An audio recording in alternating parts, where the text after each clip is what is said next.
welcome back. DCDTU Annual Alumni Meet 2024 happening at Air Force Auditorium, New Delhi. सोचा है कभी pass out हो जाओगे और अगर बहुत सालों के बाद आपको अपने दोस्तों से मिलने का मन करेगा तो कैसे मिलोगे? वक्त के साथ ये सब चीज़ें छूट जाते हैं. So let's be practical. उसी का सोल्यूशन होता है एलुमनाई मीट्स. एलुमनाई मीट के अगर मैं मेन पर्पज़ की बात करूं तो एलुमनाई मीट अपने एक्स स्टूडेंट्स के कंट्रीब्यूशन को रिकग्नाइज करता है इन द प्रोफेशनल वर्ल्ड. वहाँ पे वो लोग आके अपने स्किल्स और एक्सपीरियंसेस शेयर करते हैं करंट स्टूडेंट्स के साथ में, ताकि वो लोग उनसे कुछ सीख ले सकें और उनके जितना और या फिर उनसे भी बेटर अपनी लाइफ में कर सकें. और आप जानते हैं चीफ गेस्ट कौन है? Shri Rajeev Chandrasekhar and our guest of honour professor Prateek Sharma, vice chancellor DTU. और ये मेहनत ये दिखाना चाहती हूँ मैं, इन लोगों को कोई क्रेडिट नहीं देता है. अच्छा, इनको हाँ, पैसे किस चीज़ के मिलते हैं पूजा? मेहनत के और और स्मार्ट वर्क होना चाहिए हार्ड वर्क के साथ साथ. हाँ, जो यहाँ पे अभी तो यहाँ पे प्रिपरेशन चल रही है जो कि आप रात को देखोगे final output. Very beautiful evening, जब क्या कहते हैं चार दोस्त साथ मिलके बातें करते हैं, उसके लिए एनवायरनमेंट और खूबसूरत बनाया जा रहा है.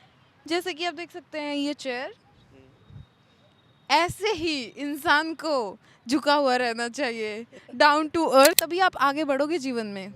ठीक है, don't let success get in your head. खूबसूरत चीज़ों के लिए इंतज़ार करना चाहिए, तब वो और खूबसूरत लगती हैं.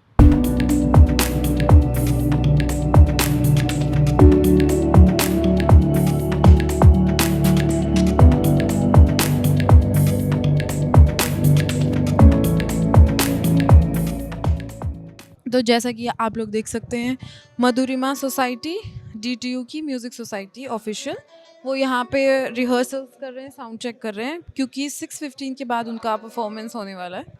सो मीट मधुरिमा.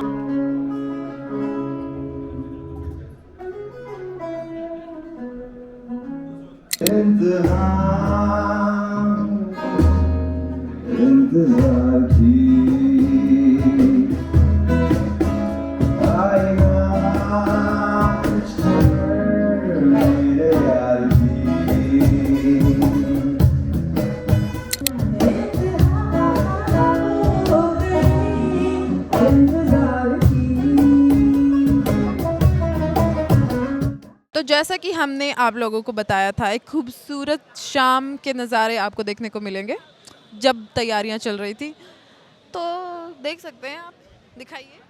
और दिखाऊं? हाँ हाँ बिल्कुल. और यहाँ पे लोग अच्छा अच्छा खाना एंजॉय करते हुए और बहुत सालों बाद अपने दोस्तों से मिलके उनको ऐसा लग रहा है जैसे कि कल ही तो बात हुई थी उनसे. और ऑफ कोर्स इंजीनियरिंग कॉलेज है तो थोड़ा सा वो तो चलता है खाना पीना types, you know what I mean, if you know. It's very nice to see people having fun and these laughters and all, and you miss the metro. Okay, so the funny thing is that this साल I think it was 1998 and it was June, क्योंकि exam normally मई में ख़त्म हो जाते हैं. तो मेरे last semester में 2 सप्लियाँ लगी रह गई थी.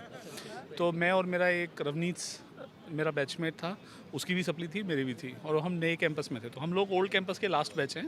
सो we used to go to new campus to get a new campus कहते थे हम उसको, जो आजकल आपका कैंपस है. सो आई स्टिल रिमेंबर कि सप्ली बड़ी पेनफुल होती है. I used to be school topper और कॉलेज में आके मेरी बैंक सप्लियाँ चल रही हैं. हर सेमेस्टर में एक अगले सेमेस्टर की बैक चल रही है. तो जब मैं 2 एग्ज़ाम पास करके गया, और मतलब मैं लिख के आया, एग्ज़ाम करके आया, मैं लिटरली ज़मीन पे लेट गया. मैंने कहा बुलाना मत. बुलाना मत, जो है वही मंजूर है, कुछ नहीं चाहिए. तो that is what my college memory is. Last में मैं बोल के आया था कि बस बुलाना मत. लेकिन अब यहाँ पे आने में obviously it is incredible feeling to meet everybody. In my opinion, that every one of you will do the same.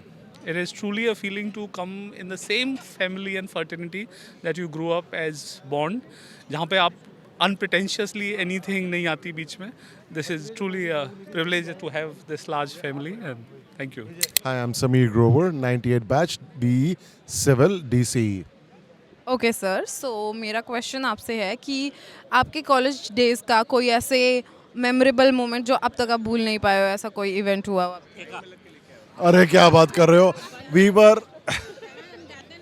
We were right outside of चुप हो जा, ठेका. So we were right outside of Kashmiri Gate. So every day going to Kashmiri Gate and having breakfast and lunch was amazing. And then after that in Daryaganj, Then after those are like juice corner. juice corner next to the Theka. Don't say that. Yeah, those are memorable. Obviously, studying through one of the toughest engineerings in India was really hard. We're all having fun. However, we know what we went through in those 4 years. कि ऐसे आपने कभी bunk किया है?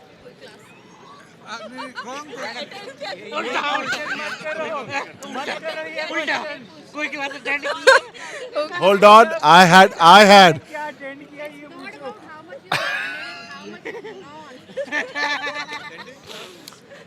What do you think? Yes, absolutely. I have attended most of the classes. some of the classes. Have you ever slept during the class? During the class, absolutely yes.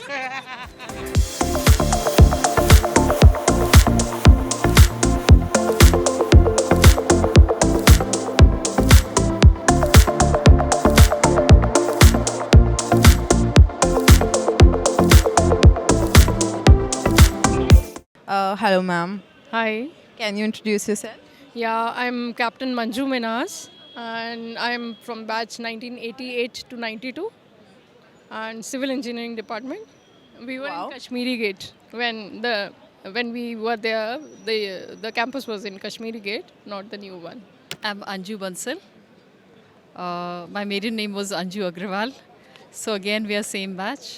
1992 pass out, civil engineering. आपकी canteen का कोई favourite food जो आप हमेशा try करते थे? It was later introduced Black Forest pastry. I think that became our favorite. Okay. There weren't many options. It was all that rotten samosa and some regular, I mean, kind of food. But Black Forest pastry came later. So And I used to remember those very sizzling hot samosas with thumbs up. They were like to kill for. Yeah. Thank you so much. I just wanted to ask कि आपका कोई favourite spot college में जो आप जहाँ पे जाके usually hang out करते थे अपने फ्रेंड्स के साथ में? हम हॉस्टल में हम क्रिकेट खेला करते थे. अच्छा, वाह. लॉबी थी जिसमें 4 और 6 पे आउट होते थे. ओके. ओके. तो आपके बैच के कितने लोग हैं जिनके साथ आप अभी भी टच में regularly? About 8 to 10. 8 to 10. Wow, that's commendable. Thank you so much. So यहाँ बेसिकली बहुत मस्त पार्टी चल रही है. Everyone's enjoying, chilling, having fun. तो बहुत अच्छा इवेंट रहा है. और लोग देखो कितने. पार्टी करो तो ऐसे करो. सो गाइज, अब हमारे साथ हैं vice president of DTU alumni association, जो अपने बारे में कुछ थोड़ा सा बताएंगे आपको कि उन्होंने DTU AKA DCE, उस टाइम पे DCE बोला जाता था, तो वो ही क्यों ज्वाइन किया, कोई और कॉलेज क्यों नहीं? तो hello sir. Hello, I am good. तो जैसा कि मेरा सवाल था कि आपने DCE क्यों ज्वाइन किया? इसके पीछे ये है, हम लोग 1961 में गुरदासपुर रहते थे. वहाँ पर हमारा एक कज़न है जो दिल्ली पॉलीटेक्निक से 61 में पास आउट हुआ और वो हमारे घर मेरे डैडी के ब्लेसिंग लेने आया. तो ये पूछा गया कि क्यों आए हो ब्लेसिंग लेने? कहते मैं अमेरिका जा रहा हूँ कल को. तो मेरे डैडी ने बोला ओके, कल मैं भी दिल्ली जाऊँगा और अपने बेटे को 11 साल बाद दिल्ली कॉलेज में एडमिशन कराऊँगा. और हम उसी दिन पापा ने दिल्ली ट्रांसफ़र करा के दिल्ली आ गए. और फिर क्योंकि डिटर्मिनेशन डैडी का था कि फिर मेरे डैडी ने मेरे साथ मेहनत करी और उन दिनों में इंग्लिश के मार्क्स भी जोड़े जाते थे और EPCM काउंट होता था. And my father very good English, he taught me English and I also got very very high marks English and I got into Delhi college engineering. Okay. तो आपकी इंजीनियरिंग कॉलेज के डिग्री के time पे आपने कोई society join की? Yes, I was a keen sportsman. I was a college hockey team, and Mr. Karnail Singh was my right half, and center half, and I was the left half. And I was the best. I had the fastest leg I won the 100-meter sprint also. Anshu Tandon 86 electrical. के साथ में कभी ऐसा हुआ है कि college fest attend किया आपने या कोई ऐसा एम्बेरसिंग मोमेंट हुआ हो या कुछ फनी मोमेंट हुआ हो फ्रेंड्स के साथ में फेस्ट एंजॉय करते हुए? फेस्ट इन्जॉय करते हो तो नहीं, पर मैं एक इवेंट बताऊंगी जो एक बहुत ही फ़नी था। And that time we used to have our I mean in TC the our professors were very strict about teaching. एंड हम कश्मीरी गेट वाले कैंपस में थे और वहाँ बंदर बहुत आते थे और बंक करना तो बिल्कुल नो नो था। हम सुनते थे दिल्ली यूनिवर्सिटी में बहुत लोग बंक करते हैं, लेकिन डीसी में कोई बंक नहीं करता था, मतलब बिल्कुल नो नो था तब। और हुआ क्या कि एक दिन हम वेट कर रहे थे अपने सर की और वो incidentally for one of our class and बंदर आ गए क्लास में। हम तो बहुत खुश हो गए, वहाँ से भागे और क्लास बंक हो गई। But after 10 minutes our professor came there and he noticed us कि हम वो बाहर की दीवार पे सब चढ़ के बैठे हुए थे। उन्होंने बुलाया और क्लास में बुलाया और हम सबको बेंच पर खड़ा कर दिया। एंड वो जो हमें सज़ा मिली उसके बाद से हमने कभी बंक नहीं किया पूरा क्लास में। So that was those were the moments, and I now hear about that now things are very different and progressive in terms of bunking the class, but that was the funny moment I can talk about.